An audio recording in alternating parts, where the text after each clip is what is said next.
yeah. Verb to the palace, Mr. Please like a college put $15 million on it. Act LL, I'm doing it. Don't get cute and ruin it. All my skill, I hone it. I pity opponents. It look easy, don't it? Yo, what's good, YouTube? Y'all already know, man. It's your boy, LaRon, female rapper Lee. I'm back with another video. Yo, please make sure that you come in and thumbs up this video. Please make sure that you subscribe to this channel. Hit the bell notification. Hit all notifications so you have my videos in your possession each and every time that I go live. So y'all already know I'm here to talk about Big Latto. You know, she telling the rising female rappers that she costs less. You know, she less than Nicki. More or less, like she less than Nicki. So we're gonna get into that, talk about the financials regarding that. Also, Beyonce and Kelis. You know, Kelis is in the new Uber Eats commercial, and it seems like she's shading Beyonce. So we're gonna chit chat about that. Also, the Natalie Nunn versus Tommie Lee. All we really seen was sticks and bones versus high fructose corn syrup being thrown around. Like, let's just stop it and get straight to it. And then also Megan Thee Stallion, she was in NYC with her chaperone. So yeah, let's just do what it do. So the first thing first, Kelis. So they say somebody posted Kelis got her lick back. Also, Kelis, she still obviously feels some sort of way. So I kind of brought this video up to the point where I knew I wouldn't get hit for it because, you know, this is a commercial and I'm not playing. It'll save you more, la la, la la, la. I didn't make a whole song just for you to not. So yeah, so she does a Uber Eats commercial, and she's obviously playing Milkshake in the background, which Beyonce sampled on her song Energy from the Renaissance album. Now, Kelis is upset, and I understand why she's upset, because she just feels like with the day and age of technology, the way that you can contact people, you know who the song belongs to, give proper credit, you know, mentioning whatever. Anybody wants their just due when it comes to something that they created, right? But unfortunately, Kelis didn't have her PPW paperwork. She didn't have that, handled it behind the scenes. And unfortunately, we know a lot of these women who came up and men who came up into this game, they had a lot of bad deals. They caught a lot of bad deals coming up. You know, a lot of people are being paid publishing for songs still being played on radio and commercials, and people are living and their families are living off that money. Meanwhile, the person who created is out here, you know, scrambling. And I'm not saying that Kelis is scrambling, but I personally feel like, you know, I wanted to say this, right? I know a lot of us love a lot of entertainers and things like that, but you can't really control another person's point of view on how they feel about anybody, truly, right? When I see Kelis in her regular setting and, you know, how she's living, Kelis seems like she's fine.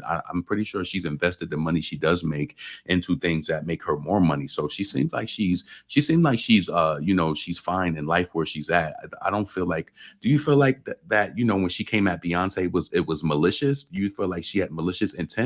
I thought that this comment right here was really good. It says, for anyone lost, here's some insight. On Beyonce's new album, Renaissance, she has a song called Energy. At the end of Energy, Beyonce interpolated the la la la's of Kelis' Milkshake. And interpolation is when you sample a song, but the artist sings it themselves instead of using the original artist's vocals. Kind of like how B did Naughty Girl with Donna Summers, Love to Love You, Baby.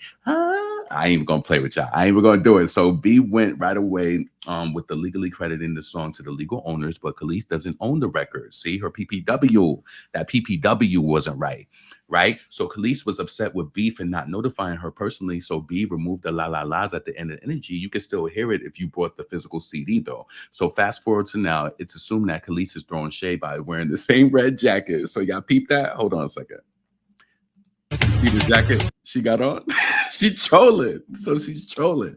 So it's assumed Kelis is throwing shade by wearing the same jacket from B's Renaissance photo shoot and aggressively singing the la la la's. La la la la la. Hey, the boys are waiting. So listen, let's move straight into this Natalie Nunn versus Tommie Lee boxing match. You know how I told you in the intro how I felt about it. This was sticks and bones. I feel like not only was Tommie Lee inebriated, but it's like this fight was just corny in my opinion. And you want to know one thing that I'm gonna keep real with you? I can't get behind Natalie Nunn because she's an alleged colorist. And I knew that I heard something like years ago about that. And I'm glad that I put in Google and I found this video that I also want to share with y'all with Natalie laughing about dark-skinned girls allegedly. This is some audio from her. So, you know, this fight, yeah, of course, as it appears, Natalie got the best of Tommie Lee. She was throwing around that high fructose corn syrup, Hawaiian punch, thick, even with ice weight. And it's like that Dorito weight that she was just throwing that around on her. And I honestly feel like this when it comes to this whole situation with both Tommy Lee and Natalie Nunn, like Tommy said, chestnut checkers, what the rematch were. So I feel like this Tommy got paid a bag. I feel like they both got paid a bag. And I feel like some people, okay, like Natalie is bigger, so she's throwing that weight around, that mashed potato weight. And of course, okay, Tommy lost, but I'm pretty sure she still got a check behind this. I'm pretty sure she's still good. You know what I'm saying? I wanted to read some of the comments actually on this post where people were saying, why they allow Tommy to step out drunk as see? Hilarious. Man, I don't like this one. I don't feel like this one was good. Both can't fight. Tommy was drunk. That's what I'm saying. So it's like Natalie, she's really running around here, gassed too, super gassed, right? So I want to play this audio for y'all. Race Natalie always does. We know that. She's what? She's laughing about it. He said this guy on the phone, Jacob, he's saying, Natalie's always saying, discriminating things against blacks. I just make sure I don't say none of that shit on TV. She just makes sure she don't say none of that ish on TV. But shit, I be talking to fucking. She be talking. You see what I'm saying? You see what the screen says? She says she be talking too. So who you talking? What?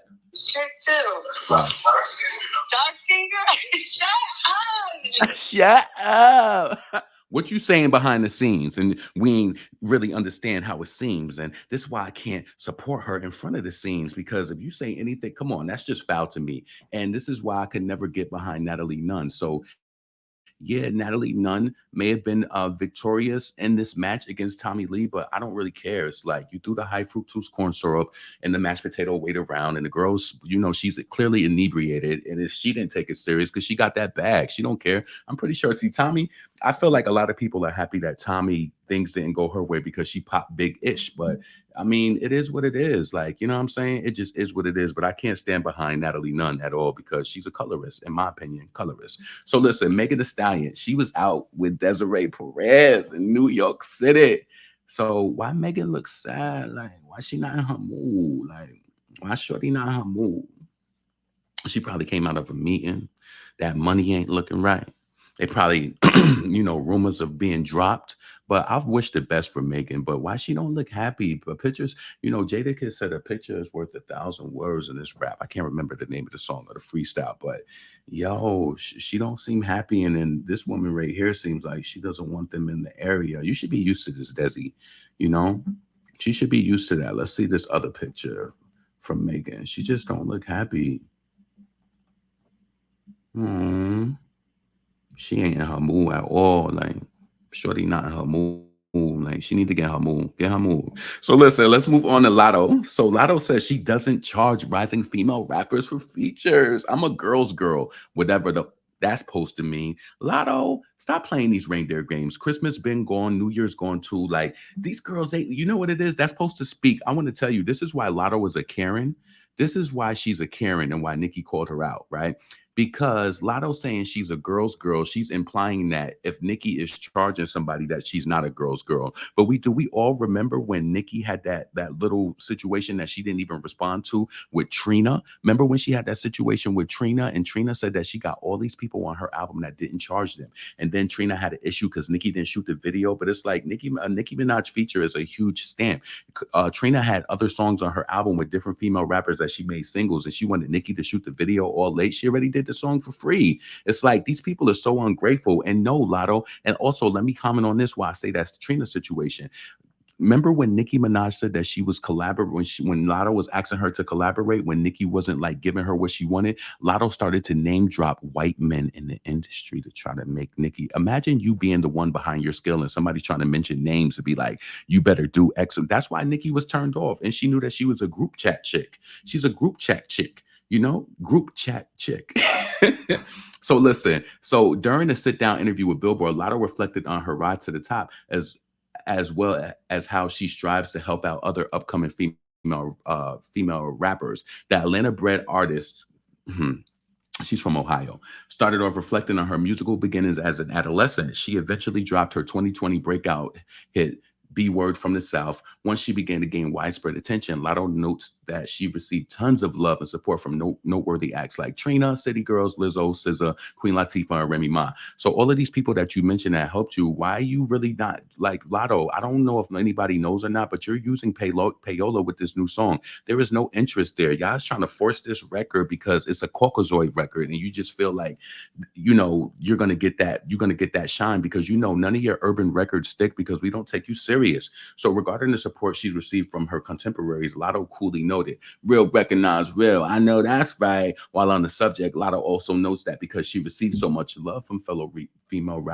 rappers, she wants to utilize her power in uplifting others. But girl, you can't even get. So what you gonna do? Do pop records with all these urban female rappers? Not saying that they can't do crossover records either, but Latto, you don't have no power in urban, and even your freestyles and stuff that you drop, they don't go up. They don't go up. So in fact, she notes that she doesn't charge upcoming female rappers for features, as she wants to selflessly offer the same support she received. However, Latto acknowledges that her journey hasn't been entirely peachy, as she's no stranger to public feuds. Latto, what public feud are they talking about? Like, what public feud are they talking about? I feel like this when it comes to Latto, right? Latto is the type of person where she is going to ride that conflict that she had with Nicki to the end. She is going to ride that conflict to the end because I think that low key, she see what it did for Cardi B and she wants a piece of it. Honestly, I feel like she wants a piece of it. So it's like she's going to what they don't realize, these female rappers. Look at this crowd. Look at the headliner that was at that show, Nicki Minaj, right? I feel like all of these girls feel like it's so easy to do that and get that. And that's why I played that song at the beginning. Like, I pity opponents. It looked easy, don't it? It wasn't easy. The grind was definitely hard. Nicki worked hard to get to this point to where she is. Like, y'all don't realize that. And y'all feel like she should just hand over her audience and everything to you. You know what's so crazy? Even though I love Remy the most, it was just like, I think people overlooked this in an interview when she said she was just like, we're not working together. So how it's gonna look cool? You don't have to work with a person on a song to be cool with them. And I think that's where a lot of these female rappers have it wrong. They have it wrong. Like, you know what I'm saying? One thing Foxy Brown said back in the day, she was just like, yeah, but just did it wrong. I put in work for my turf ratchets and I ain't got sense. I will murk them ratchets. Like, she always had that kind of like militant, I don't give a fuck, like, look pretty as sexy as hell, but I don't gotta like kiss none of y'all. Point blank. Point blank. So listen, this is your boy LaRon, female rapper. These girls ain't charging for records because don't nobody want them. They ain't got no legendary verses. They ain't got, listen, they ain't going up on nothing. You know that. These girls ain't going up on nothing. They want that crowd out there like that. They want Cardi wishes.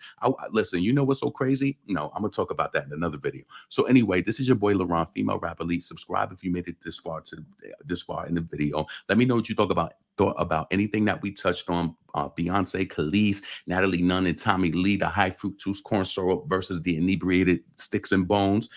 Tommie Lee needs some meat and potatoes, point blank. Like, you know what I'm saying? But I mess with Tommie over her just because it's by default. I heard those things that Natalie said, and with that long chin and that Subway chips and drink, like, come on, stop playing these games. Anyway, this is your boy LaRon, female rap elite. I'm up out of here. Subscribe. Peace.